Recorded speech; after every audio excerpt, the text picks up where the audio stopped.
नमस्कार मित्रों, आप सभी का स्वागत है द एग्ज़ाम गुरुजी 5। आज हम बात करने वाले हैं मध्य प्रदेश ग्राम पंचायत सचिव भर्ती के बारे में, जो कि 2025 की नवंबर में इसका नोटिफ़िकेशन जारी हुआ है। मध्य प्रदेश शासन द्वारा बहुत लंबे समय बाद ग्राम पंचायत सचिव की भर्ती लाई गई है। बहुत समय से इंतज़ार था मध्य प्रदेश के विद्यार्थियों को ऐसी ही भर्ती का, जो कि अब आ चुकी है पंचायत सचिव की भर्ती। 23,000 से ज़्यादा पद इसमें निकाले गए हैं। मध्य प्रदेश गवर्नमेंट द्वारा गज़ट में यह प्रकाशित किया गया है, नोटिफ़िकेशन जारी किया गया है, जिस पे हम चर्चा करेंगे। आने वाले समय में ईएसबी में बहुत सारे एग्ज़ाम होने वाले हैं, जिसमें पंचायत सचिव है, होम गार्ड भर्ती है और उसके बाद में बहुत सारे एग्ज़ाम लेने वाला है। हम बात कर रहे हैं मध्य प्रदेश ग्राम पंचायत सचिव की। जैसा कि आप सभी ने यह पीडीएफ देखा होगा, आप सभी के सोशल मीडिया के माध्यम से आप सभी को जानकारी प्राप्त हुई होगी कि मध्य प्रदेश में ग्राम पंचायत सचिव की भर्ती होने वाली है, जिसका अभी आधिकारिक रूप से ईएसबी द्वारा कोई नोटिफिकेशन जारी नहीं किया है, पर ऐसा माना जा रहा है कि आने वाले जनवरी-फरवरी में यह वैकेंसी आ सकती है। हम अगर इसकी बात करें तो इसमें क्या पद होने वाले हैं, कितने पदों के लिए यह भर्ती निकाली गई है, क्या योग्यता होगी, क कौन से विद्यार्थी इसको फॉर्म भर पाएँगे और कौन विद्यार्थी इसके फॉर्म नहीं भर पाएँगे। और अभी वर्तमान में जो ग्राम सहायक सचिव के रूप में पदस्थ है ग्राम पंचायतों में, उनके लिए क्या सुविधा प्रदान की गई है, उनको क्या-क्या बेनिफिट्स मिलने वाले हैं उनके पदस्थ होने पर। क्योंकि 50% आरक्षण ये मान के चलिए आप कि ग्राम पंचायत सहायक सचिव के लिए रखा गया है।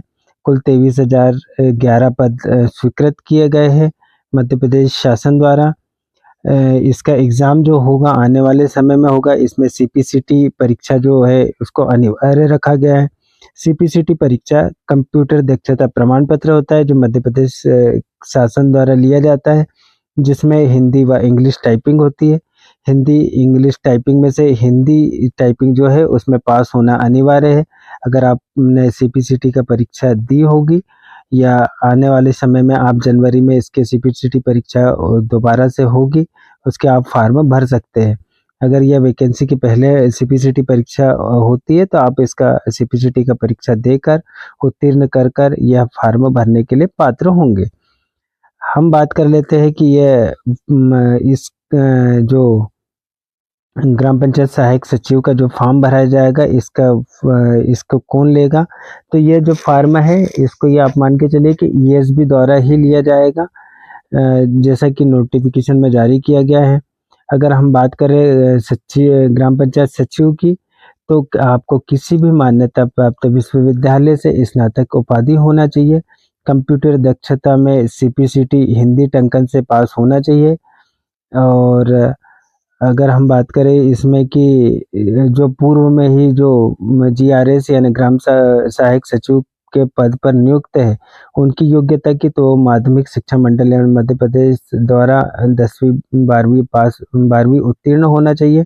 जो अभ्यर्थी फॉर्म भरने वाले हैं वह फ्रेशर और जो ग्राम पंचायत सहायक सचिव दोनों के लिए ही पद निकाले जाएँगे, जिसकी आयु सीमा की अगर हम बात करें तो 21 से 35 वर्ष होगी।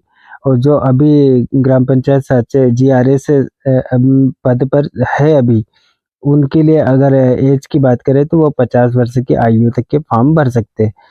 दोनों के लिए ही कंप्यूटर दक्षता प्रमाण पत्र अनिवार्य है।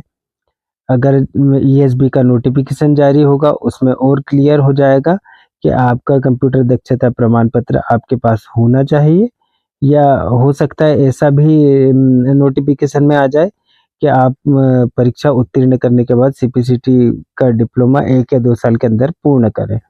हालाँकि यह देखने वाली बात होगी कि जब ये ईएसबी द्वारा जब नोटिफिकेशन जारी किया जाएगा दोबारा से, उसके बाद यह क्लियर हो जाएगा कि आपका सीपीसीटी अनिवार्य है या नहीं है। पर अभी वर्तमान जो हमारे पास गज़ट पत्र आया है, उसके माध्यम से आपका सीपीसीटी होना अनिवार्य है, 12वीं पास होना अनिवार्य है।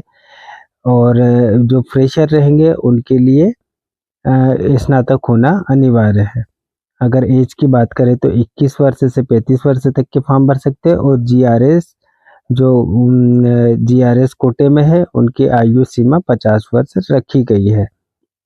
यह भर्ती ये मान के चलिए आपके लिए कि स्वर्णिम उपहार के रूप में है मध्य प्रदेश की, क्योंकि यह भर्ती डिस्ट्रिक्ट लेवल पे होगी, ग्राम पंचायत लेवल पे होगी, तो इसमें आपका स्थायी निवास को प्राथमिकता दी जाएगी।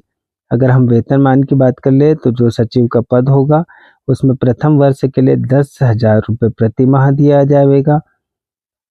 2 वर्ष की सेवा पूर्ण होने पर आपको 2 वर्ष की सेवा पूर्ण अगर हो जाती है तो उसके बाद में 19,500 से 62,000 आपकी सैलरी होगी। तृतीय चरण में अगर हम देखें तो 10 वर्ष की सेवा पूर्ण होने पर 23,500 से 80,500 सातवें वेतनमान के अनुसार आपकी सैलरी होने वाली है। हम बात कर लेते हैं कि इसमें कुल कितने पद स्वीकृत किए गए हैं, तो इसमें 23,011 पद स्वीकृत किए गए हैं। हम जिलेवार देखते हैं, आगर मालवा के लिए 236 पद है, अलीराजपुर के लिए 288, अनूपपुर में 277, अशोकनगर में 328, बालाघाट में 690, बड़वानी में 409, बैतूल में 534, भिंड में 439, भोपाल में 222, बरहानपुर में 167, छतरपुर में 559, छिंदवाड़ा में 790, दमोह में 460, दतिया में 290, देवास में 496, धार जिले में 763 पद स्वीकृत किए गए हैं, डिंडोरी में 364 पद स्वीकृत किए गए हैं, गुना में 419 पद स्वीकृत किए गए हैं, नीमच में 243, नेवाड़ में 136, पन्ना में 386, रायसेन में 521, राजगढ़ में 622 और रतलाम में 419 पद स्वीकृत किए गए हैं। 419 पद रतलाम में रखे गए हैं। ऐसे ही पूरे जितने ज़िले हैं मध्य प्रदेश के सभी ज़िलों के पद स्वीकृत रखे गए, जिसमें अगर हम सीहोर की बात कर ले तो सीहोर में कुल टोटल पद है 500, और ये पूरी लिस्ट आपके सामने दिख रही है। सिवनी में 635, शहडोल में 390, शाजापुर में 352, शिवपुर में 236, शिवपुरी में 587, सीधी में 400, सिंगरौली में 316, टीकमगढ़ में 324, उज्जैन में 609, उमरिया में 236, विदिशा में 577 पद स्वीकृत किए गए हैं। इसी प्रकार से कुल मिला के 23,011 पद रखे गए हैं। मध्य प्रदेश की यह सबसे बड़ी भर्ती होने वाली है 2026 की। अब हम बात कर लेते हैं कि इसमें क्या-क्या डॉक्यूमेंट आपको आने वाले समय में लगेंगे। तो ईएसबी द्वारा एक प्रोफाइल बनाई जाती है, जिसमें प्रोफाइल बनाने के लिए आपके पास आधार कार्ड होना चाहिए, 10वीं की मार्कशीट होना चाहिए और जाति प्रमाण पत्र होना चाहिए। अब जब आपकी प्रोफाइल बन जाती है तो आपको आने वाले समय में फॉर्म भरने के लिए रोजगार पंजीयन मध्य प्रदेश की वैकेंसी है, तो आप ये मान सकते हैं कि ये ईएसबी द्वारा जितने भी एग्ज़ाम लिए जाते हैं उसमें रोजगार पंजीयन अनिवार्य होता है। रोजगार पंजीयन बनाने के लिए समग्र आईडी और स्थायी निवास होना अनिवार्य है। एक समग्र आईडी में केवाईसी होना चाहिए। जब समग्र आपका रोजगार पंजीयन कंप्लीट होगा, आपकी व्यापम प्रोफाइल तैयार होगी, तो जब नोटिफिकेशन जारी होगा उसके कुछ समय बाद आप फॉर्म भर पाएंगे। अभी तक के मध्य प्रदेश ने जितने ईएसबी द्वारा जितने भी फॉर्म निकाले गए हैं, आप ये मान के चलिए कि 20 से 25 दिन का फॉर्म भरने के लिए समय दिया जाता है। 1 से 1.5 माह के अंदर ही एग्ज़ाम ले लिया जाता है, तो आप पूरे तरीके से तैयार हो जाइए पूरे डॉक्यूमेंट के साथ में। आपका अगर आधार कार्ड में कुछ त्रुटि या कमी है तो आप 10th की मार्कशीट के अनुसार उसको बना लीजिए। साथ ही में आपका स्थायी निवास आप बना के रखिए, जाति प्रमाण पत्र बना के रखिए, और आपका सीपीसीटी परीक्षा जनवरी में होगा आगामी समय में। सीपीसीटी की दक्षता प्रमाण पत्र फॉर्म होता है, जिसको आप समय पर भरिए और हिंदी इंग्लिश टाइपिंग का एग्ज़ाम पास करके परीक्षा के लिए आप पात्र होंगे। अगर आपको ग्राम पंचायत सहायक सचिव या सचिव के पद पर पदस्थ होना है, तो आप ये मान के चलिए कि आपका सीपीसीटी हिंदी टाइपिंग पास होना चाहिए, व्यापम की प्रोफाइल होना चाहिए, रोजगार पंजीयन होना चाहिए, मध्य प्रदेश के स्थायी निवास बना होना चाहिए।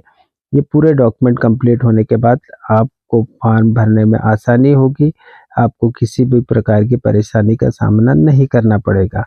अगर आप मध्य प्रदेश के निवासी हो तो आपके पास स्थायी निवास होगा ही, आप आसानी से फॉर्म भर पाएंगे।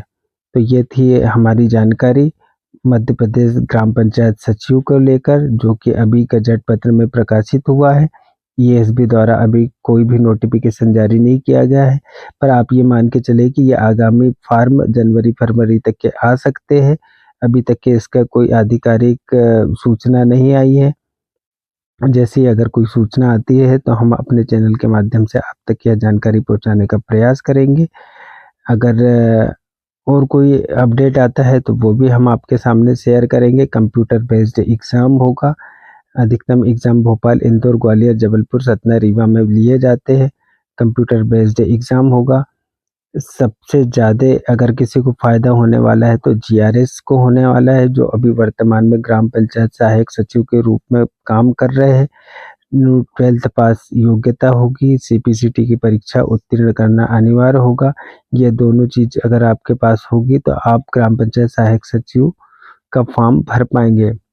अगर हम सीपीसीटी का रेशो की बात करें तो बहुत कम विद्यार्थी है जिनके पास कंप्यूटर दक्षता प्रमाण पत्र है। बहुत सारे एग्ज़ामों में कंप्यूटर दक्षता प्रमाण पत्र मांगा जाता है।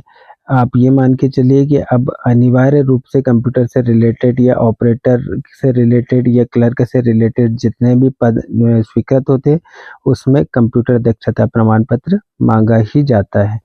तो आप अगर अभी तक के सीपीसीटी परीक्षा पास नहीं कर पाए हैं तो आगामी समय में फॉर्म भर के सीपीसीटी का फॉर्म भर के परीक्षा पास कर सकते हैं और ऐसे ही आने वाली भर्तियों के लिए आप अपना आवेदन कर सकते हैं। आप सभी तक यह जानकारी पहुंचाना था। मुझे उम्मीद है कि आपको यह जानकारी आप तक पहुंच गई होगी। वीडियो अच्छा लगा हो तो आप शेयर करें, लाइक करें और सब्सक्राइब करें। इसी प्रकार की जानकारी लेकर हम आपके सामने आते रहेंगे। अगर इसमें कोई त्रुटि हो या कुछ कमी हो तो आप हमें मैसेज के माध्यम से ज़रूर हमें अपडेट करें। आपकी जानकारी अगर कुछ कमी रह गई हो तो आप हमें अपना सुझाव दे सकते हैं। ऐसी ही जानकारी के लिए आप देखते रहिए द एग्ज़ाम गुरुजी। नमस्कार। जय श्री श्याम। जय श्री श्याम दोस्तों।